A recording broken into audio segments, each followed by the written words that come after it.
Goodness me. Well, we're joined now by the parents of two young women who died that night.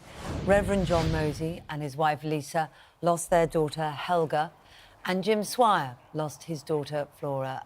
Good to speak to all three of you this morning, although I'm sure that every day you remember in some way, but today is going to be particularly difficult. What are your plans for today? Who is going to answer? Yeah. Well, we hope that by coming to Lockerbie today, we'll be able perhaps to get to know some of the local people. And when the awful disaster fell upon them, 11 of them were killed. One family, the Flanagan family, were vaporized by the wings and fuel tanks falling on them. So there were terrible scenes in Lockerbie. It was fortunate that more people on the ground weren't killed than actually happened. But Lockerbie has always been very supportive to those affected by the disaster, and particularly they initiated the idea of women in Lockerbie washing all the badly stained clothing and so on that was recovered from the crash site, which is a lovely gesture and one we've never forgotten. John and Lisa, you lost your daughter Helga, of course, in the tragedy, and as Kate said, I'm sure you remember her every single day. But John, how emotional will today be on that 30th anniversary? And as Jim was saying, being a part of that community there and being able to meet some of the people of Lockerbie. I don't think in some ways it will be any more emotional than any other day. We've lived with this every day. We miss our daughter every day. It doesn't go away. We walk with a limp for the rest of our lives. But there's something special about today. It's a milestone. And it is, I suppose, a focusing of our thoughts and minds on what happened, the terrible disaster and the kindness of the people of Lockerbie. One family got in touch with us on the telephone and said, come and stay with us whenever you come up to Lockerbie, which we did in those early days. It was extremely kind. And we were just looking there at lovely pictures of Helga with you and your family. And it was you, John, wasn't it, that dropped her off at the airport on that fateful day. Tell us about those moments. I'm sure you've replayed them many times in your mind. Yes, she'd got a year out, a gap year, before taking up her music studies at Lancaster University. And she had a lovely voice and wanted to sing professionally. And I took her down to Heathrow. She'd been home for a week after her nannying job in the States, was going back for a few more months. I kissed her goodbye at Heathrow and drove back home. And then we had a phone call from a lady in our church where I was the minister.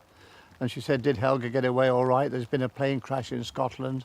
And we turned on the television and we saw the news flash. And Lockerbie in flames.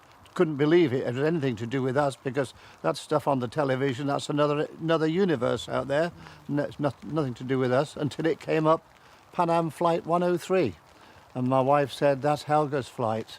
And we knew then, yeah.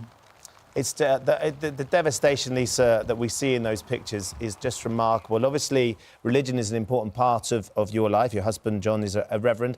Have you been able to find any sort of forgiveness for the people responsible for this? We never felt angry, we never felt bitter, we never felt unforgiving. I don't know how it happened, but we never did. And, you know, I mean, it's sad that there's so much badness in the world, but if we don't forgive, if we keep this bitterness in our heart, then we are just as bad as those that did the job. So, you know, we've by God's grace, we've kept our hearts free of bitterness and full of forgiveness and love.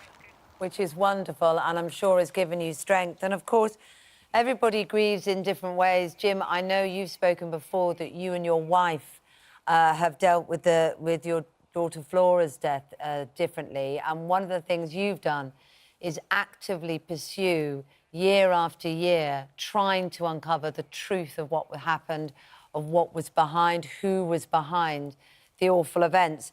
And this morning on the front page of the Daily Mirror, details of how it may have been Iran that was behind it. I know this is something that you've talked about as well. Not, in fact, those Libyans that were indeed jailed and held up in court, accused of it. What are your thoughts about the ongoing confusion and conspiracies surrounding it? Well, I have to say that I do feel today, being the actual anniversary, is a day to remember the lovely lives that were destroyed that night. But in terms of myself and Jane and our different approaches to this, I think that my campaigning was my lifeline in a way, and Jane understood that. And although she didn't want to join it particularly, she always supported me in doing it. But my campaigning was fired by anger, because I very soon discovered just how richly warned the Thatcher government of the day had been, and how inappropriate had been their response to the warnings. They actually told people at Heathrow that if they weren't sure about an X-ray picture of a bag, they could put it in the hold of the aircraft, and the warnings they'd received beforehand had warned them that the bombs were fully automatic and that the hold, in fact, was the ideal place to put the bomb. So that was the initial anger. Unlike my dear friends, the Moseys, I was furious when I discovered the response of the government of the day to that. But I think that talking now from Lockerbie, you need to remember that that plane came loaded with a bomb. I believe the bomb was put on board at Heathrow and nothing to do with Malta.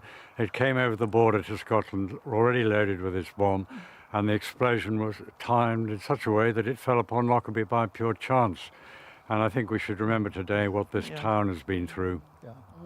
Undoubtedly, it's a heartbreaking memory for everybody, a real tragedy, and our thoughts are with you all this morning. Thank you very much for joining us and sharing some of your moments and thoughts on today's anniversary. And do know that we will all be thinking about you and the members in the ceremony that are happening in America, and of course those villagers in Lockerbie as well who all suffered so much. So thank you very much for joining us.